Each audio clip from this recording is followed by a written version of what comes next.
no finanses puses skatoties, ko tu redzi, kas tā kā ir viņu stiprās puses un kas ir viņu vājās puses, kas ir tas, uz ko tu viņi domā, atkal viņš man šito. Varbūt tāds, neteiksim tipisks, bet varbūt tās stereotips ir, kad atnāk pārdošanas un mārketinga cilvēks, iztērēsim 10 000 šitai kampaņai, un finanses pateiks, nē, mums nav naudas, mēs netērēsim. Tā varbūt ir tas tipiskākais konflikts finansistiem ar pārdošanas cilvēku. Finansistiem vienmēr liekas, ka tie pārdevēji tērē kaut ko nevajadzīgas lietas iepērk. Tas ir tas uzņēmumā, tā reālā situācija.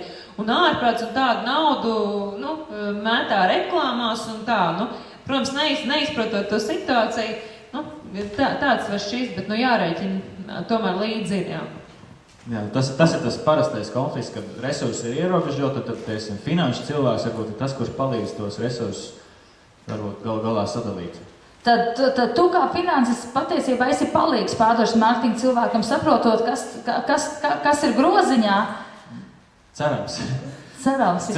Kā finanšu cilvēks, man sanāk diezgan daudz saskārties gan ar pārdošanu, gan ar loģistiku, gan ar iepirkšanu, gan ar praktiski visām jomām uzņēmumā. Tad, principā, finanšu cilvēks ir tas, kurš, vienā brīdī viņš ir tas, kurš pasaka, ka stop pietiek vai nē, vēl varam un, tā saka, dodamies uz priekšu, vai vēl labāk ir finanšu cilvēks bieži vien ir tas, kurš varbūt rada kaut kādus instrumentus, kā šim tirzniecības cilvēkam pašam sevi novērtēt.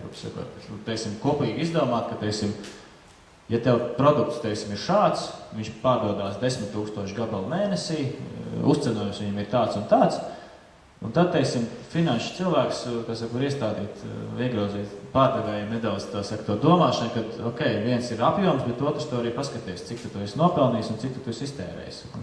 Respektīvi, uzcenojums 10 000 pārdodot. Sēžot visu laiku uz astes un viņam, kā saka, viņu tur čakarējot, bet radot šo te instrumentu kaut kā viņš pats sevi īstenībā var galā piekontrolēt. Jā, jo finansisti vienmēr reiķinās vairāk nekā pārdošanas speciālisti, kaut gan viņiem arī ir vajadzīga ļoti bieži tā informācija. Viņi paši neizdomās, kā izrēķināt dažreiz, tāpēc svarīgi, ka apmainās šī informācija.